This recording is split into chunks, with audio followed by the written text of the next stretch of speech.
We've now built everything a process needs to hold its gains. A chart that shows drift, a plan that says who watches what, a procedure a stranger could follow, and an audit that asks whether they still are. This lesson closes the loop, telling the platform and everyone who comes after you which parts of this project are genuinely finished. And it turns out the platform has opinions about that. At the top of the assignment, there's a progress bar, and beside it, marked sections. 7 sections, and you tick them as the work behind each one is actually done. Charter, Plan, VOC, CTQ, FMEA. Watch the bar. 71%, 5 of 7 complete. And 8D marked not applicable, because this was never an 8D project, and the platform lets you say so rather than leaving a permanent hole in the score. But look at what won't tick. Processes has a padlock. So does recommendations. These are not checkboxes you tick to feel finished. Each one has a gate, and the gate is about content, not intent. Recommendations is the easier of the two to close, and it's the right way to end a project anyway. What should happen next, written down while you still remember why. The tab is empty, so first recommendation. Add an alert when the 130 auto-assign job fails. Description. The FMEA's least detectable risk has no control today. One alert removes it. And now the part worth noticing. FMEA rows required. Processes required.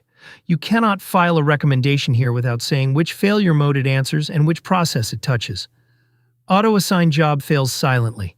That is the row we scored detection 9 3 lessons ago. And the process it belongs to. Add recommendation. Second one. Roll the midday sweep out to reporting and integrations. Billing cut first response by 2.3 hours. Extend one area at a time, each with its own chart.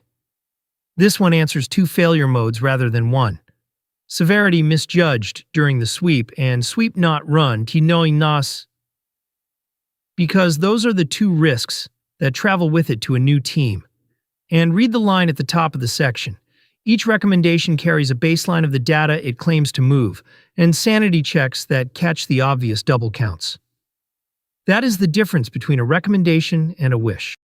Back to mark sections. The padlock on recommendations is gone, not because we ticked something, but because the content behind it now exists.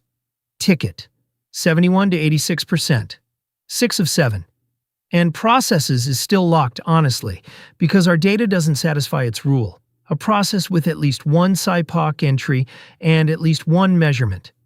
We have 1 process carrying the SIPOC and a second one carrying the measurements, and no single process with both.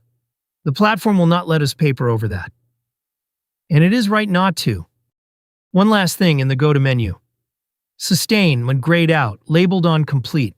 That's the view that shows how the gains held after the project closed, and it deliberately doesn't open until the assignment is marked complete. There's a logic to that. You can't review how something was sustained while you're still building it. We'll complete this project properly in Chapter 12 once the report exists, because completing it is the last thing you do, not the first. So that's control, and that is the DMAIC cycle end-to-end. Define, measure, analyze, improve, control, on one real project with real numbers, from a vague complaint about slow support to a documented, monitored, owned process. The next chapter is a different kind of thing. We've used maybe a third of the toolkit. The rest exists for the problems this project didn't happen to have. Measurement systems you can't trust yet, more than 2 groups to compare, designed experiments, and a workbench where you can run any tool at all without a project attached to it. See you there.